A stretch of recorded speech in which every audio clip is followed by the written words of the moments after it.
Now, having learned something about the nature of knowledge, we're ready to go on and plan a lesson. This is a purposeful activity. We're going to work it out and plan it. And the first question to ask yourself is, do I know this subject? Because if you can't explain something simply, it's because you don't know it well enough.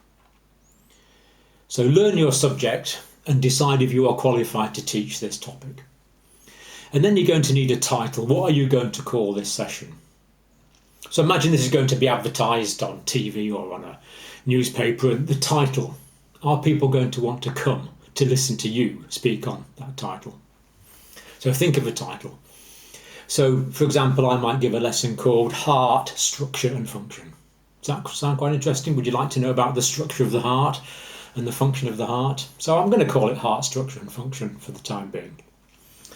So having got a title, we then need aims. Now, an aim is a broad declaration of intent. It's where we want to get to. And in a lesson, you can have one aim or two aims, normally not more than that, where we want to get to. So the aim is to climb Mount Everest, or the aim is to get across the river. It's where we want to get to, the declaration of intent. So my aims for this lesson on heart structure and function are to know the main structures in the heart and how these are anatomically related. That's what I'd like to get to. And I have a second aim as well for this lesson, because I'm being a bit ambitious perhaps, but it kind of goes together. And that is to understand the flow of blood through the right and the left side of the heart. Now, in an aim, it's also good to give some motivation to the student. Why is this a good idea? So, to my second aim, understand the flow of blood through the left and right side of the heart, I'm going to say, and how this promotes fitness. So, if people want to understand what it is to be unfit, what it is to be fit, that's fine.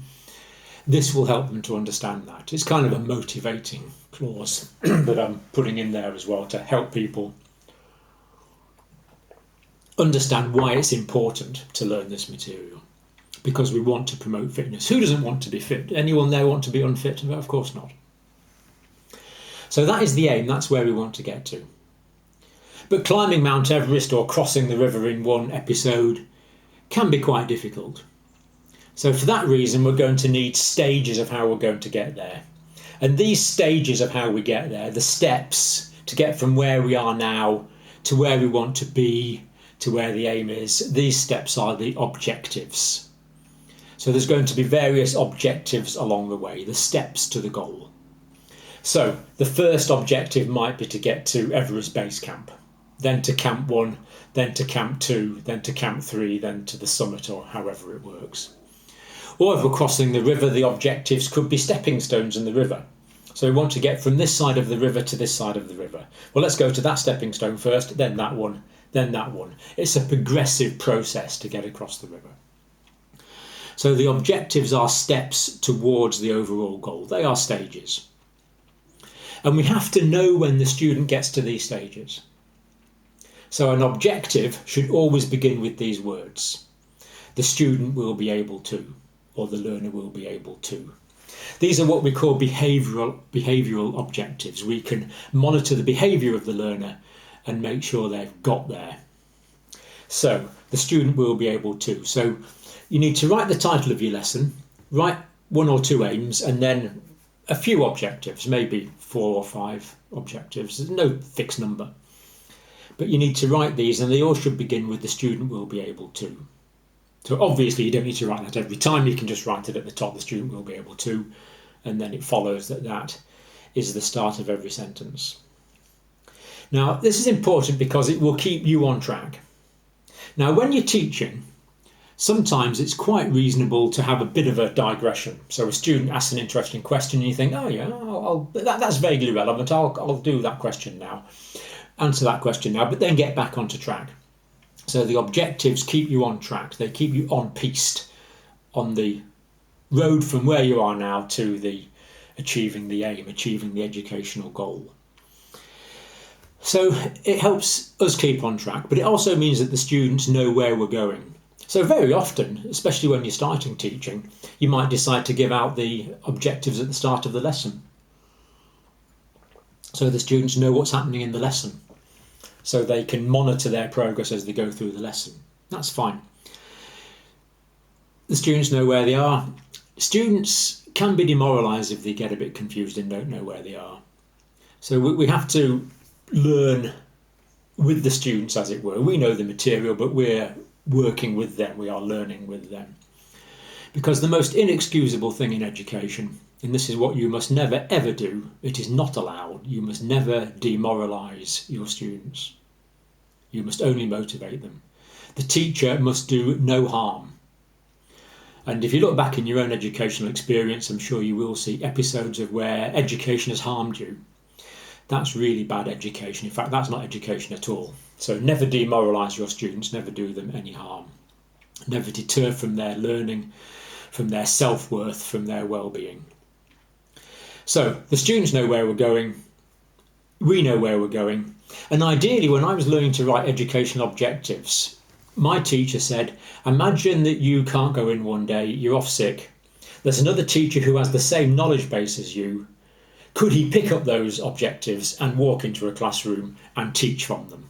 That's the idea. And they should also be progressive. One objective should follow on from another. So let's get back to my heart lesson.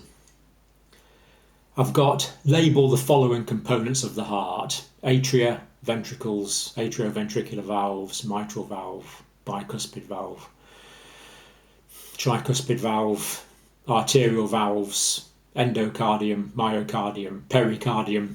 Learn those components, be able to label them. So can you see, if we give the student a diagram and they label them, we can see them labelling them. So label the following components. That's a behavioural objective. We can see that. Another objective could be correctly write and spell the components of the heart that you've learned. Another objective could be define pulmonary and systemic circulation. Can you see, these are things we can see the students doing. We can see them writing. We can listen to them define. State the function of the atrioventricular valves and the arterial valves. If the students state that function, we know they've met that objective. And list in order the layers of the heart: the endocardium, myocardium, pericardium. Can you see what I've tried to do there is build up the knowledge progressively. So first of all, you know the bits, then you might try and work out what the components are doing.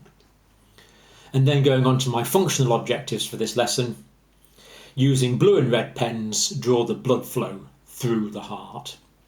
Now, if you're familiar with this, we use red pens for the oxygenated blood and blue pens for the relatively deoxygenated blood. Another objective I've got here is identify changes in heart function during exercise. So again, we can see students identifying the tachycardia, the increased stroke volume, or whatever that change is with exercise.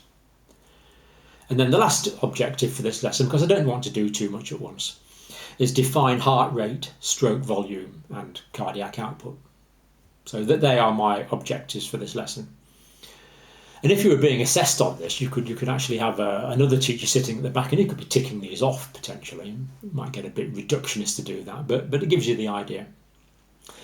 Now, some people say that educational objectives should be SMART, S-M-A-R-T. So they should be specific, measurable, achievable, relevant, and time-related. So first of all, the outcomes should, the objectives, the educational objectives should be specific. We want to know exactly what it is that we need to learn. Do you remember, if you ever travelled with children in a car, they're always saying, are we there yet? Are we there yet? Are we there yet? So with an educational objective, the student will know when they're there because it's specific. And it should be measurable. As we've said, we use words that we can see. We can see the student carrying out: define, demonstrate, identify, draw, label, create, state, list, name, solve, give examples of. Can you see these are all verbs that we can see if the students achieving them? So in educational objectives, we don't want words like learn, know, feel, understand. Of course we want the students to understand, but we can't see that. Now you can put understand in an aim, that's absolutely fine for an aim, but not for an objective. We want these to be behavioural. So we don't want words like feel, appreciate, be aware of. They're things we can't see. So the objectives need to be achievable. No, need to be measurable. Next they need to be achievable. So it's specific, measurable, next is achievable. Achievable, they need to be based on previous learning, and we need to be able to achieve them within the time frame, within the student's ability, within the resources we have. But how far you're going to get is going to depend, as we saw in the last video, very largely on the student's previous learning. So they must be achievable. If we get to the end of the lesson and we say to the students, well, you haven't achieved the objectives for this lesson, well, again, that's demoralising. As a teacher, you should assess what is achievable and make sure that is achieved within the lesson. They also need to be relevant. So if we're talking about hearts, we don't want to start digressing and talking about fingers and toes, because that's not particularly relevant to this lesson. And the last part of SMART is time related. So when we're writing these objectives, the student should be able to, normally we mean by the end of the lesson. But there's no reason why we shouldn't have objectives for courses as well. So we could say by the end of the week, by the end of the month, by the end of the semester, or by the end of your 3-year training programme. There's no reason why we shouldn't do that. But normally when we're writing objectives, it's the student should be able to do something by the end of a particular teaching session. So if that helps, SMART, specific, measurable, achievable, relevant and time related. But the key thing for me when I was learning to do this is that they need to be behavioural. There needs to be something where we can make an adjudication on whether the objective has been attained by the end of the session. So write the title for a session that you'd like to teach, write 1 or 2 aims, and then write yourself some educational objectives for what you want to achieve in that teaching session. Now this might seem like a bit of a palaver, a bit of a fuss, but I found this works. So when I started teaching, I did this for my lessons and I actually found it works. It focuses the mind, it gives you a structure, it gives you some progressive development of the material, and it's a very useful exercise.